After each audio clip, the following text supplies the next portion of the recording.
자, 다음은 서큘레이션이에요. A, B, C 중에 C. 자, 우리가 BLS에서 서큘레이션이라는 것은 BLS에서 C라고 하면 컴프레션을 얘기하는 거죠. 심장이 멎어 있기 때문에 흉부 압박을 한다. 그런 컴프레션의 의미인데, 이건 외상 환자라서 심정지가 오진 않은 거죠. 그러면 여기서 C는 뭐냐? 순환을 확보한다는 의미를 가지는 서큘레이션이에요. 근데 외상 환자가 순환이 안 좋다는 것은 대부분 출혈 때문에 그런 거기 때문에 서큘레이션을 확보하려면 지혈 처치를 해야 되는 거죠. 지혈을 하지 않고 서큘레이션만 확보하기 위해서 수액과 수혈만 한다. 피는 계속 흘리고 있다. 이래가지고는 서큘레이션이 확보가 안 되겠죠. 밑 빠진 독이 물을 붓는 거랑 똑같은 상황이 되는 거예요. 자, 우리가 B, 브리딩 단계에서 텐전 뉴모소락스가 배제가 됐다면 샥의 원인은 거의 대부분 블러드로스 때문일 거다라고 생각을 하라는 거죠. 물론 다른 경우도 있어요. obstructive 샥 중에 카디악 탐폰, 페리카디알 블리딩 때문에 심장이 눌려서 샥이 일어나는 경우를 또 대표적으로 하나 더 생각할 수 있어요. 하지만 그게 확인되기 전에 혹은 요즘에는 이거는 옛날 얘기라서 좀 그런데 요즘에는 초음파를 대보기 때문에 카디악 탐폰도 바로 배제할 수 있죠. 환자 처음에 보는 순간 초음파를 가슴에 대는 순간 심장부터 보기 때문에 금방 확인이 가능해요. 만약 그런 게 없다면 이 사람의 샥은 순환이 안 좋은 이유는 당연히 출혈 때문에 그런 것이다. 자, 그리고 의식 저하라는 부분도 잘 생각을 해봐야 되는데 일반적으로 손상 환자한테서 의식이 떨어져 있는 경우에 가장 먼저 우리가 직관적으로 생각되는 것은 뇌 손상이죠. 샥인 경우에도 의식이 떨어지는 걸로 보이는 경우가 상당히 많아요. 그래서 특히나 외상, 손상 환자 같은 경우는 의식이 떨어졌을 때 그 원인을 무조건 뇌손상이다 라고 하면 안 되고 샥인지 아닌지를 반드시 확인을 해야 되는 거예요. 여기서 샥인지 아닌지를 확인하는 방법은 샥 시간에 말씀을 드렸죠. 여러 가지 그런 임상적인 상황, 바이탈 사인, 그리고 환자의 피부 상태, 그리고 환자를 피를 흘릴 수 있는 상황인가, 피를 어디선가 흘렸는가, 이런 것들을 확인을 해봐야 된다는 거예요. 환자가 순환이 안 좋은 샥 상태다. 근데 의식이 안 좋다. 그럼 우리의 첫 번째 생각은 샥을 일단 해소를 해줘야 된다 라는 거죠. 뭐 스킨 상태, 이건 앞에서도 보여드렸던 그림이죠. 모틀드 어피어런스를 보이는 대리석 같은 마블 라이크 어피어런스를 얘기하는 거죠. 펄스도 피를 흘려서 샥이 일어난 경우엔 맥박이 약하고 빠르게 뛸 것이고, 자, 이런 것들을 가지고 의식이 떨어진 것, 스킨 상태, 펄스 상태, 그리고 출혈이 있는가 없는가를 판단함으로써 이 사람이 순환이 안 좋은 이유가 출혈 때문이라는 것을 판단할 수 있는 거예요. 출혈 때문에 순환이 안 좋은 거다라고 가정을 하는 것이지만 이런 임상적인 관찰을 통해서 좀 더 확신할 수 있는 거죠. 외상 환자가 서큘레이션이 안 좋은 샥 상태다 하면 우리가 반드시 먼저 판단해야 되는 사항은 뭐냐 하면 피가 어디서 났는가예요. 피가 어디서 났는가. 그래서 바깥에서 피가 났다. 우리가 눈에 보이는 출혈이 있다. 그러면 그것은 뭐 그게 소스가 된다고 생각할 수 있는 거죠. 외부로의 출혈이 계속 발생하고 있다면 압박을 통해서 출혈을 막아주는 거죠. 그래서 사지 같은 경우엔 사지에서 출혈이 있는 경우에는 토니켓을 감거나 우리가 이런 토니켓이 없는 경우에는 혈압 잴 때 쓰는 BP 커프를 가지고 이거를 빵빵하게 부풀리면 압박대 역할을 하게 되죠. 외부에서 보이는 출혈은 우리가 쉽게 인지가 가능하고 그거를 지혈하는 데는 그렇게 어렵지 않아요. 근데 문제는 내부 출혈. 내부 출혈이라는 건 어디죠? 가슴, 배, 골반, 그리고 후복막강, 그리고 뼈, 롱본, 본 블리딩 같은 경우에 크게 우리가 5가지로 이렇게 생각을 할 수가 있어요. 내부 출혈은 우리가 수술이 필요하거나 혹은 혈관 색전술로 피를 멈추게 할 수 있죠. 프리벤터블 데스의 대부분의 원인은 출혈이다. 5가지 중에 이 뒤에 2가지는 그렇게 심한 샥이 일어나진 않아요. 후복막강 같은 경우에는 등 쪽을 얘기하는 거죠. 그래서 대개 배 안에 복막으로 쌓여있는 공간을 우리가 복막이라고 하고 복막강이라고 그러고, 여기서 얘기하는 압도미날 블리딩이라는 것은 복막강 내로 출혈이 있는 경우를 얘기해요. 복막강 바깥에서 출혈이 있는 경우는 대개 우리가 리트로페리토니움이라고 얘기를 하는데, 후복막강 영역은 여러 가지 장기들이 좀 이렇게 덕지덕지 고정되어 있는 부분이어서 피가 나도 그렇게 아주 대량으로 출혈이 발생하진 않아요. 그러니까 구획이 나눠져 있단 말이죠. 사람마다 조금씩 다를 수는 있겠지만 어쨌든 여러 구획으로 나눠져 있어서 출혈이 발생을 했을 때 환자가 샥이 일어나는 경우는 그렇게 흔하지 않고, 만약 피가 나더라도 대부분 압력 때문에 저절로 지혈이 되거나, 혹은 우리가 리서스테이션을 조금만 해도 금방 회복이 되는 그런 경우들이 대부분이에요. 롱본 프랙처 같은 경우는 주로 이제 우리 몸에 있는 롱본들 중에, 긴 뼈들 중에 가장 긴 뼈가 어디죠? 피머죠. 피머, 대퇴골. 대퇴골 골절인 경우에는 이게 오픈 프랙처가 아니고 클로즈드 프랙처를 얘기하는 거예요. 장단지에 피가 꽉 차게 돼요. 장단지는 굉장히 넓은 구획이죠. 그래서 그쪽에서 피가 나면 일시적으로 샥이 일어날 수 있지만, 이것도 후 복막관과 마찬가지로 갇혀있는 공간이고, 샥이 일어나더라도 좀 경미하거나 치료에 금방 반응을 해요.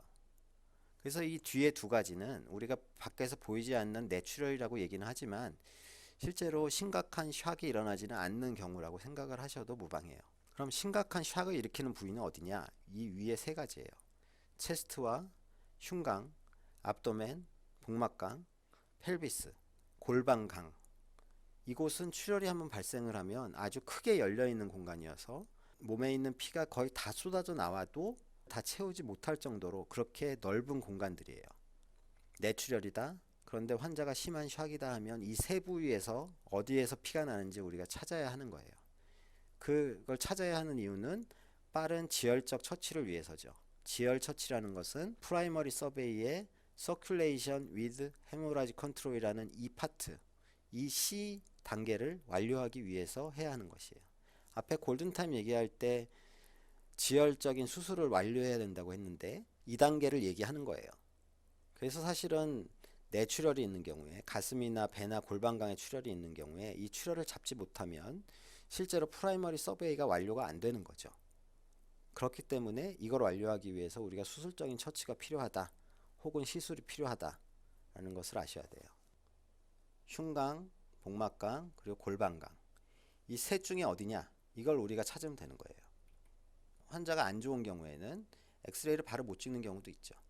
프라이머리 서베이 중에 혹은 직후에 우리가 체스트 AP를 반드시 확인하라고 했죠. 확인하라는 이유가 뭐겠어요? 이거를 보라는 거예요. 흉곽 내 출혈이 있느냐, 혈흉이 있느냐 없느냐, 이걸 확인하라는 거고, 이것은 우리가 청진을 통해서, 그리고 좀 의심되면 찔러보면 되죠. 찔러보면 거기서 피를 확인하고 초음파로도 확인이 가능하죠. 그런 것들을 우리가 혈흉을 찾기 위해서 해야 되는 거고, 가슴 쪽에 출혈이 있는 경우는 그렇게 어렵지 않게 우리가 판단할 수 있어요. 왜냐하면 가슴 쪽에 손상이 보이고 호흡음이 안 들리면서 엑스레이에서 이런 소견이 보이면 우리가 쉽게 판단할 수 있는 거죠. 비교적 흉관을 삽입하고 관찰하는 것이 치료가 되겠고, 필요한 경우에는 개용술을 해야 될 수도 있고 혈관 색전술이 필요할 수도 있어요. 이게 혈흉인 경우에는 체스트 튜브를, 흉관을 삽입하는 것만으로도 대부분은 지혈이 돼요. 그게 지혈이 되지 않는 대량 혈흉인 경우에는 우리가 수술이나 혈관 색전술을 해야 되는 거죠. 매시브 헤모소락스, 대량 혈흉인 경우에는 수술적인 처치가 필요하다. 흉관 삭관하는 모습을 잠깐 보실게요.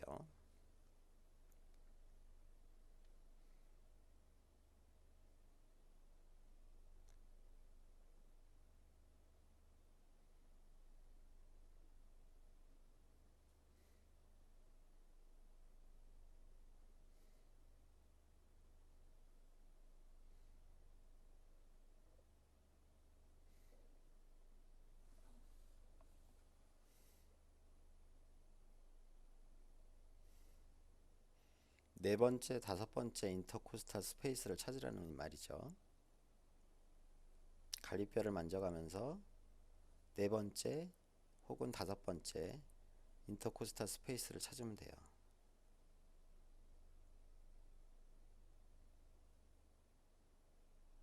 쭉 따라가면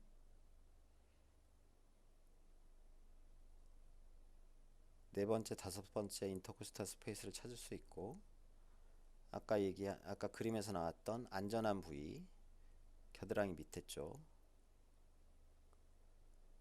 인시전하게 되는 거죠.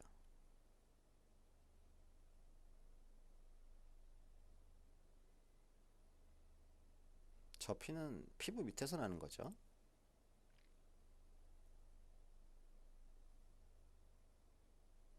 포셉으로 스킨과 소프티슈를 벌리고 아래쪽으로 들어가게 되면 혈관을 건드릴 수 있기 때문에 항상 립을 타고 립의 위쪽 마진을 타고 들어가는 게 중요해요.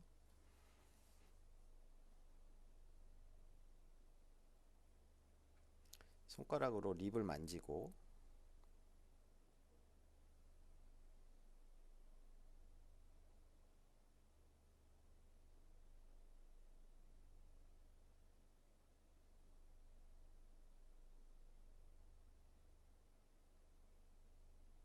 꾹 누르면 푹 하고 플루라가 뚫리는 느낌이 나죠.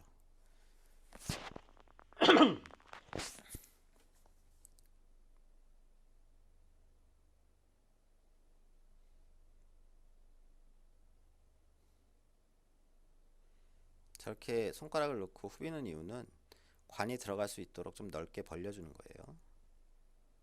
피가 나오죠. 혈융이 확인이 됐어요.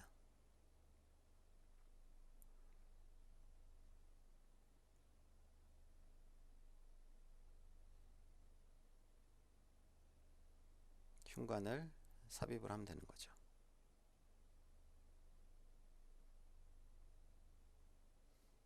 고정을 하는 단계예요.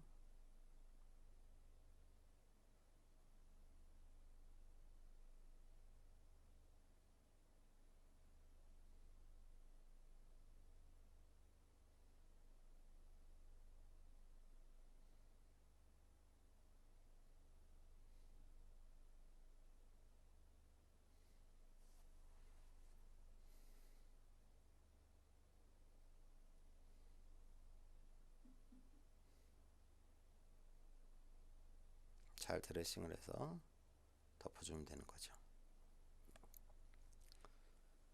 배가 문제예요. 왜냐하면 배는 청진을 통해서나 주사기를 찌르거나 혹은 엑스레이를 보고 피가 고여 있는 걸 확인할 수가 없죠. 그래서 예전에는 DPL이라는 걸 했어요. DPL, Diagnostic Peritoneal Lavag이라고 해요. 진단적 복강 세척술. 그래서 복강 안에다가 카테터를 집어넣고 카테터를 집어넣는 순간 피가 나오면 우리가 피가 있다고 확인할 수 있는 거죠.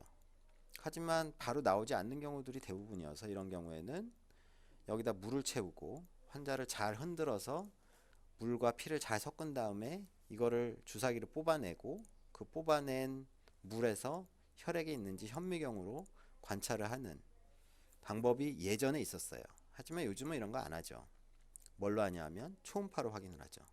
그래서 우리가 외상 환자한테 하는 초음파를 FAST라고 해요. 약자로 Focused Assessment of Sonography for Trauma. 이건 말 그대로 복부 안에 있는 모든 장기들을 다 보는 게 아니고 포커싱을 하는 거예요. 포커싱. 뭘 포커싱 하는 거죠? 피가 있냐 없냐 이건 보는 거예요. 인트라 페리토니얼 플루이드를 찾고 또 초음파 보는 김에 인트라 페리카디알 플루이드도 찾는 거죠. 탐폰 여부를 구별하기 위해서 찾는 거고 이것은 복강 내 출혈이 있는지 없는지 확인하기 위해서 보는 거죠. 복강 내 출혈 같은 경우에 모리슨 파우치, 더글라스 파우치, 스플레너 레날 리세스 그리고 양쪽 파라콜릭 커터라는 부분을 본다고 하는데 하는 방법은 여기가 머리고 여기가 다리죠. 페리헤파틱 에어리아 간 쪽에다가 프로브를 대는 거죠. 반대쪽 이쪽이 머리고 이쪽이 다리죠. 페리스플래닉 그리고 이거는 펠비스 배꼽 밑에 그리고 페리카디알 이 앞에 세 가지는 모두 복강 내 출혈을 확인하는 위치고 이쪽을 보는 거는 심장을 보는 거죠. 이렇게 보여요.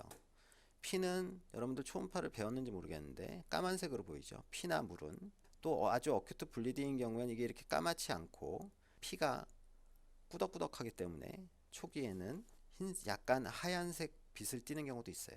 회색 빛이죠. 하얗다기보다는.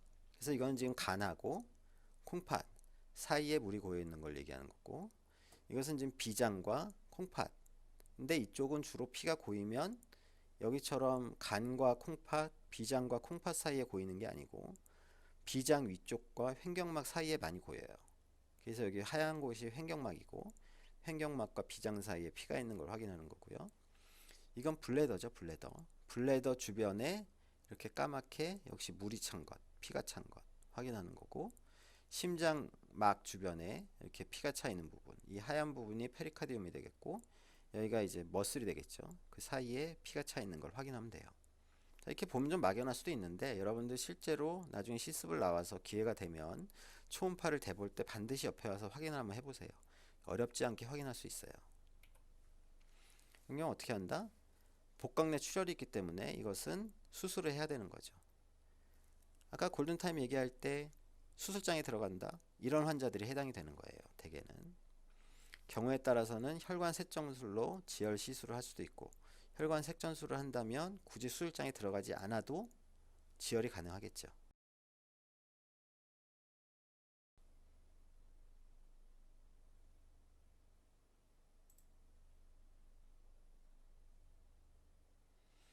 자, 간하고 콩팥 사이를 모리슨 파우치라고 그래요. 모리슨 파우치. 모리슨 파우치에 프리 플루이드가 고여 있는 것. 왜 저기만 보냐? 자, 우리가 환자가 누워 있다고 생각을 해요. 누워 있는 상태의 초음파를 보는 거니까. 누워 있으면 복강이란 것은 하나로 연결되어 있는 부위이기 때문에 피가 디펜던트 포지션에 가서 고이게 돼요. 가장 낮은 부위. 그 고이는 부분들이 이런 부분이라는 거죠. 여기는 지금 간과 콩팥, 그리고 간 팁 에어리아 끄트머리에 이렇게 피가 고이는 게 보이죠. 어디서 피가 나든 피가 저리로 고인다는 거예요. 자, 이건 이제 헤모소락스를 보여주는 건데, 여기 지금 간이 있고 횡격막이 있고 여기 까맣게 물이 고여 있죠.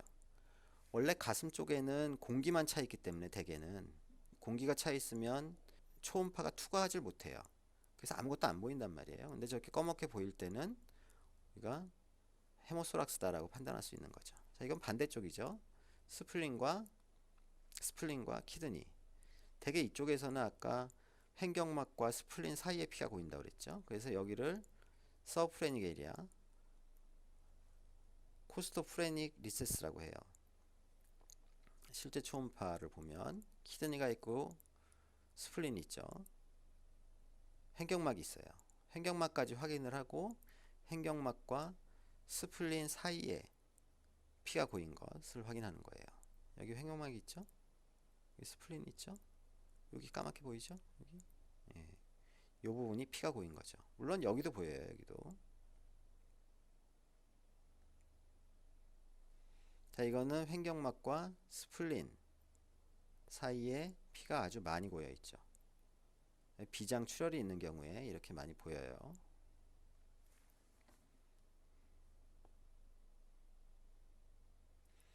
자, 블래더 주변을 보는 거, 그러니까 펠빅 에어리아를 보는 거는 펠빅 블리딩을 보는 게 아니고 인트라 페리토니아 블리딩을 보는 거예요. 여자와 남자 구조가 좀 다르죠. 여자는 유테루스가 있고, 그죠? 이건 지금 블래더가 있고, 여기 유테루스가 있죠. 그리고 여기 피가 있죠. 이 부분은 우리가 뭐라고 부르죠? 산부인과에서 쿨도색이라고 부르죠. 쿨도색.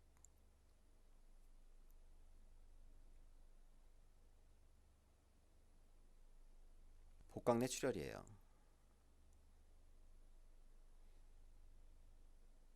블래더가 있고 유테러스가 있고 유테러스 주변에 피가 차 있는 게 보이죠. 프리 플루이드가 보이죠. 자, 이 여자인데 유테러스가 있고 프리 플루이드가 역시 보여요. 자, 남자는 블래더가 없죠. 아니죠. 유테러스가 없죠. 그래서 블래더 주변에 프리 플루이드 차 있는 게 확인이 되는 거고, 역시 세로로 자르면 블래더 주변에 프리 플루이드가 확인이 되죠.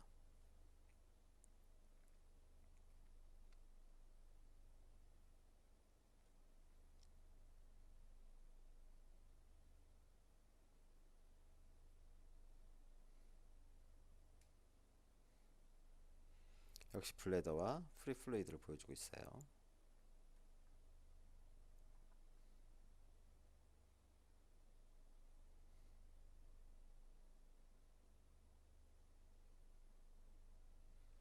자, 심장을 보는 거예요. 심장은 이렇게 올려다 보면 돼요. 배에서 위쪽으로 올려다 보거나 에코프로브가 있는 경우에는 그냥 가슴에다 대봐야 되는데 심장이 움직이고 있고 여긴 리버죠. 지금 배 쪽에서 올려다본 거기 때문에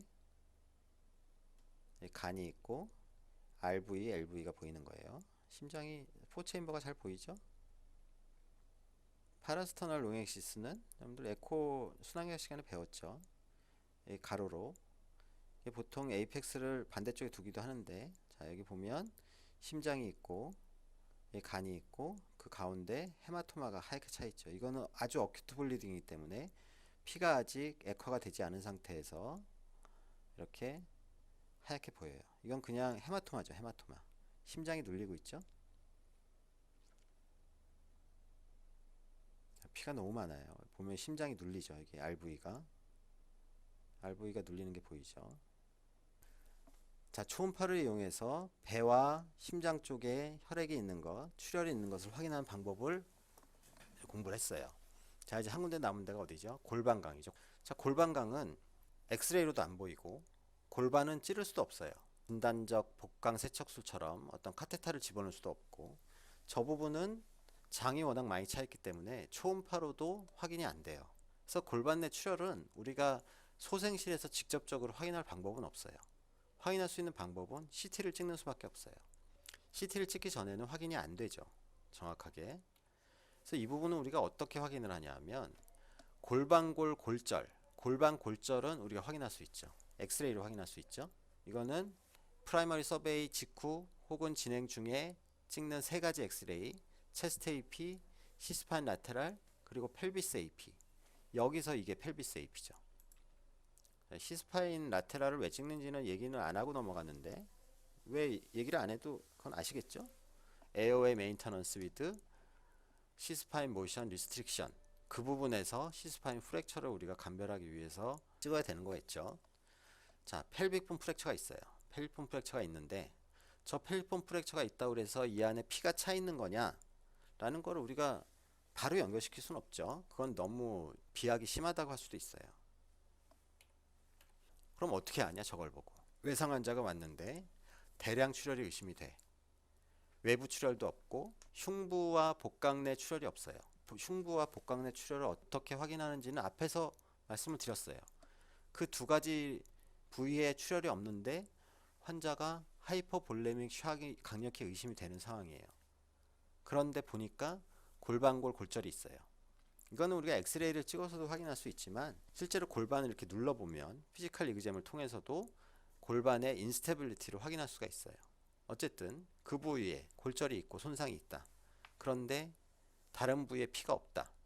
그러면 이 부위에서 피가 나고 있는 거다 라고 한 단계 거쳐서 생각을 하는 거죠. 추리하는 거죠. 이 정도는 여러분들 뭐 이렇게 어려운 3단 논법은 아니라고 생각이 들어요. 세 군데 중에 두 군데가 아니니까 이거다 라고 생각을 하는 거죠. 그리고 이거다 하는데 거기에 강력한 증거가 있으면 어떤 증거? 골반 골절이나 손상의 증거를 확인하고 여기서 출혈이 있을 거다라고 판단을 한다는 거예요. 혈흉인 경우에는 체스트튜브를 넣고 대량 혈흉일 땐 수술한다고 그랬고 복강 내 출혈 같은 경우에는 대부분 수술이고 일부에서 혈관 색전술을 한다고 그랬고 골반 골절인 경우에는 수술을 할 수가 없어요. 오픈 서저리가 불가능해요.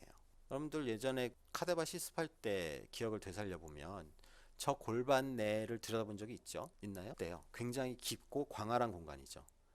장을 다 드러내고 들여다봤지만 굉장히 넓었단 말이에요. 근데 거기에 장이 꽉 차 있다고 생각을 해보세요. 들어가서 그걸 헤집고 피가 남은 부분을 찾아서 지혈적인 처치를 한다? 이게 불가능해요. 실제로 초창기에는 많이 했었어요. 근데 이게 어렵다는 것을 알게 됐고 그럼 어떻게 하냐? 저게 어려우면. 예전에 색전술이 개발되지 않았을 때는 그냥 페모럴 아테리, 큰 혈관을 그냥 클램프로 잡아버렸죠. 그럼 어떻게 돼요? 뭐 다리가 썩거나 임팍이 심하게 오는 그런 상황이 발생을 한 거죠. 큰 혈관을 잡아버리니까. 이쪽으로 넘어가는 혈관들은 아주 작아서 우리가 하나하나 다 일일이 찾아서 그거를 어떻게 하기가 쉽지 않아요. 그래서 우리는 무엇을 하느냐 하면 수술하지 않고 혈관 색전술을 해요. 골반 출혈은 치료가 혈관 색전술이다 이렇게 아셔야 돼요. 수술한다면 어떤 수술을 하냐? 골반이 움직이지 않도록, 왜냐하면 여기 계속 움직이면 이 주변에 있는 혈관들이 또 손상을 받을 수 있으니까 골반이 움직이지 않도록 익스터널 픽세이션, 그래서 외부 고정술을 하게 돼요. 그런 수술을 하는 거지 이 혈관 수술을 하는 게 아니다라는 걸 여러분들 꼭 아셔야 돼요. 트라우마에 의한 샥인데 긴장성 기용, 카디악 탐포네이드, 그리고 대량 출혈, 이 세 가지가 아닌 원인들은 사실은 거의 없어요. 거의 없는데 그렇기 때문에 언커먼 코스라고 하는 거죠. 출혈 부위가 없거나 출혈 정도에 비해서 심한 쇼크 상태일 때 우리가 뭘 생각해야 되냐. 일단 첫 번째로 카디오제닉 샥. 카디오제닉 샥의 소견들을 찾아보는 거죠. 그리고 그 소견들이 있는데 카디악 탐폰이 아니고 우리가 아까 에코를 대봤잖아요. 카디악 월모션이 너무 떨어져 있다. 그러면 이 사람은 심부전이 동반되어 있는 사람인데 그런 와중에 사고가 난 거다. 이렇게 이제 추측을 할 수 있는 거죠. 아니면 심부전을 원래 가지고 있던 사람이 이번 손상으로 인해서 심장에 부담이 너무 많이 가서 심부전이 발생했다. 뉴로제닉 샥은 여러분들 샥 시간에 말씀을 드렸어요. 근데 대개 C스파인 인저리에서 생기는 거라고 그랬죠. 그리고 이것은 쿼드리플레지아라는 그런 임상 소견이 나타남으로써 우리가 강력하게 의심할 수 있다는 거고요. 특징적으로 샥인데 하이포블레믹 샥에 비해서 맥박이 느리겠죠. 왜냐하면 뉴로제닉 샥이기 때문에. 그리고 샥의 형태가 바소 다일레이션이 중심이 되는 디스트리뷰티브 샥이라는 것, 분배성 샥이라는 것. 이거는 하이포볼레믹 샥하고는 완전히 반대되는 임상 소견이 보이겠죠. 피부가 따뜻하고 혈관이 확장되어 있는 소견이 보이면서 심장이 느리게 뛴다. 이건 하이포볼레믹 샥은 좀 아닌 것 같아요. 그런 경우에 우리가 신경 손상이 의심이 되는, 척추 손상이 의심이 되는 경우에는 뉴로제닉 샥을 의심을 할 수 있다.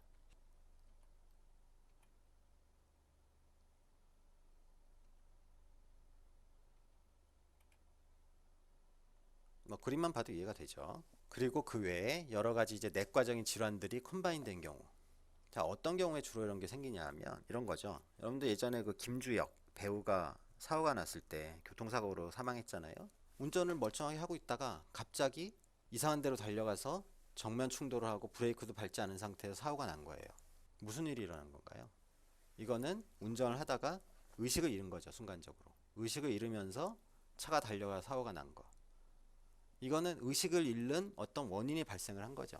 뭐 심근경색이 와서 부정맥이 생겼던, 경련을 했던, 뇌졸중이 왔던 등등.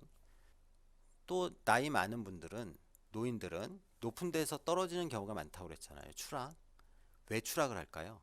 물론 이 걸음걸이가 자유롭지 않기 때문에 높은 데 올라갔다가 난간 근처에 있다가 떨어지는 경우도 있겠지만, 높은 데 있다가 갑자기 어떤 상황 때문에 의식을 잃거나 싱코브를 일으켜서 추락을 하는 경우들도 있어요.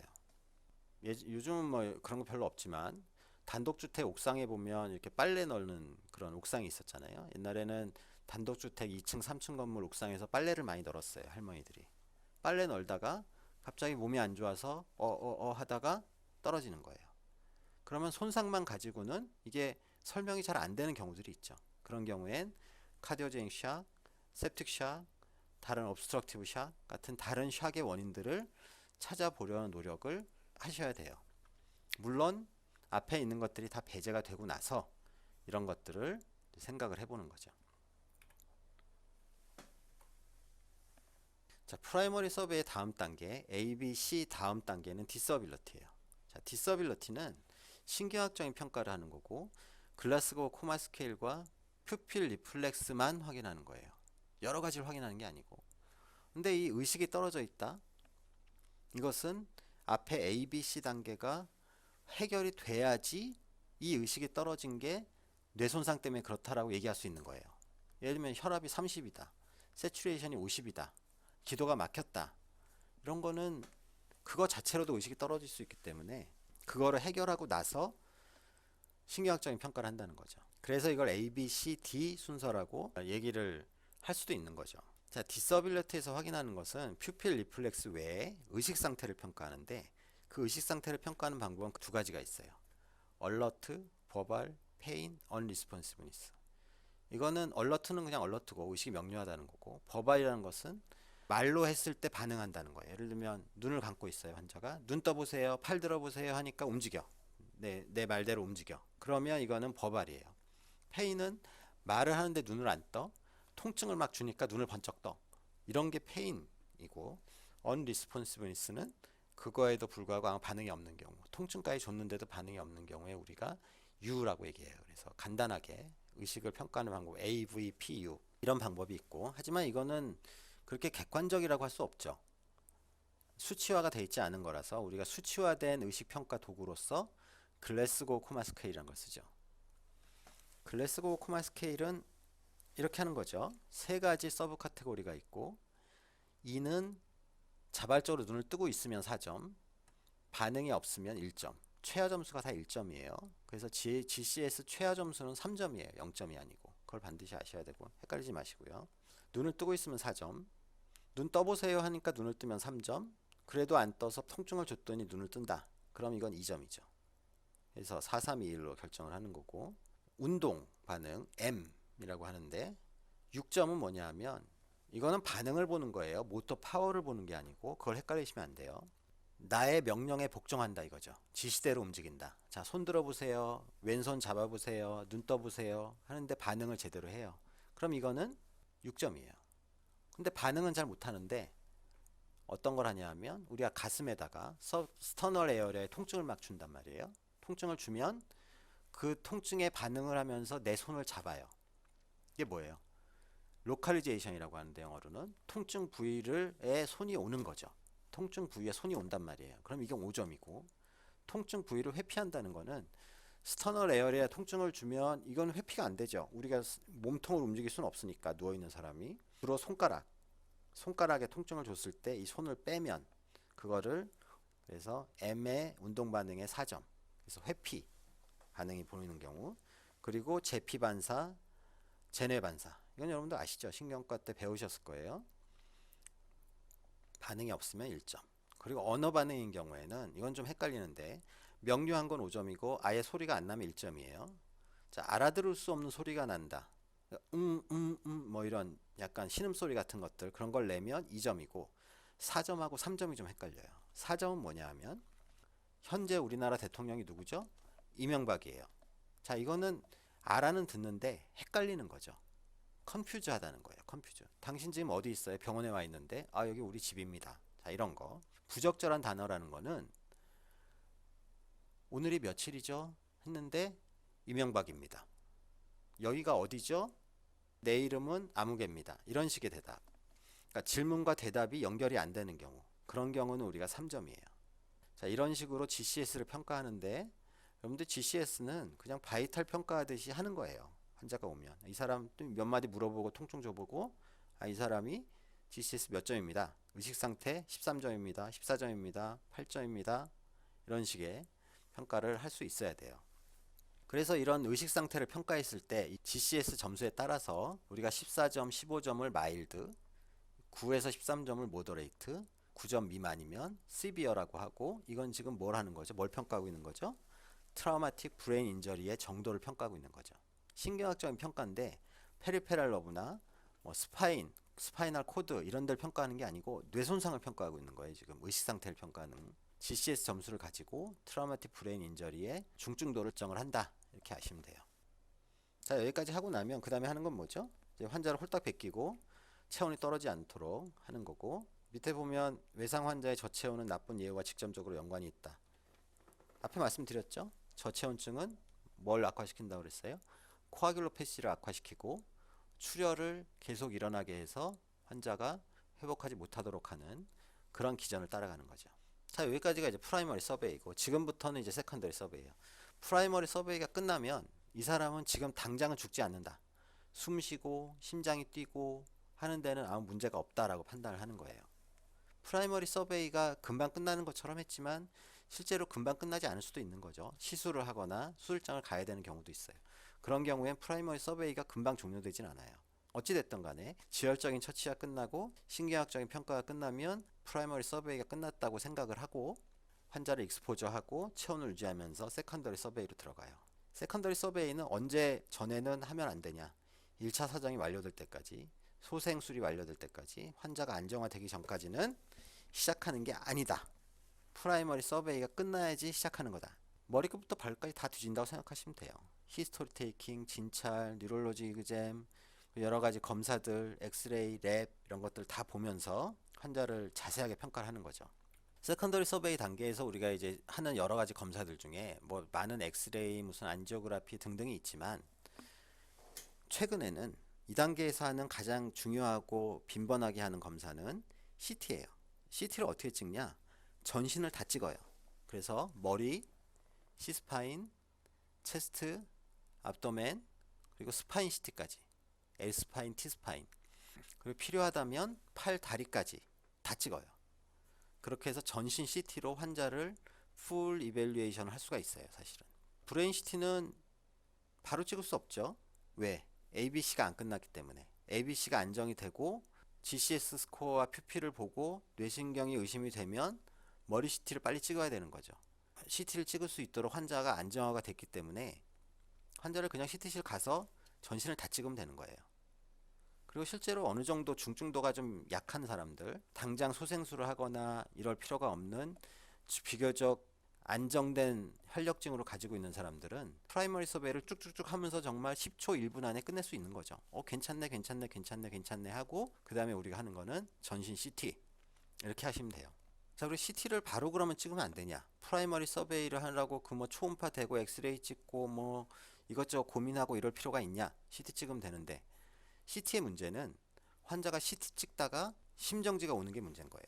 CT를 찍는데 상당히 오랜 시간이 걸려요. 최소한 10분에서 15분, 이렇게 전신 CT를 찍으려면 약 20분 정도의 시간이 걸리기도 하는데 CT 기술이 그렇게 많이 발전하지 않았을 때는, 예전에는 20년 전, 그리고 10년 전까지만 해도 CT를 찍으러 간다는 거는 외상외과 의사들한테 굉장히 좀 겁나는 일이었어요.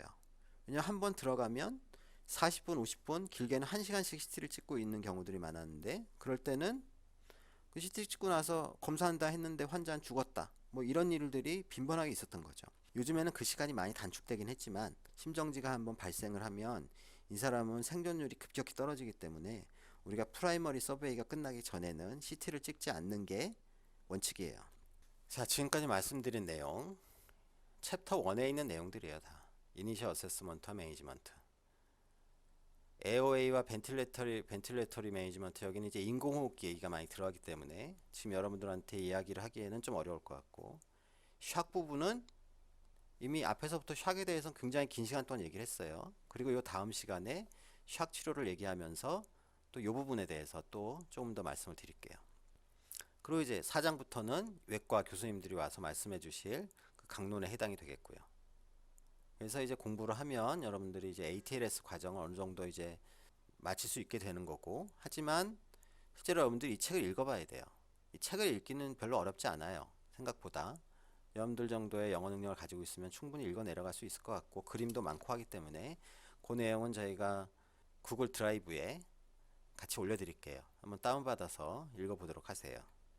자, 외상 강의는 여기까지였습니다. 감사합니다.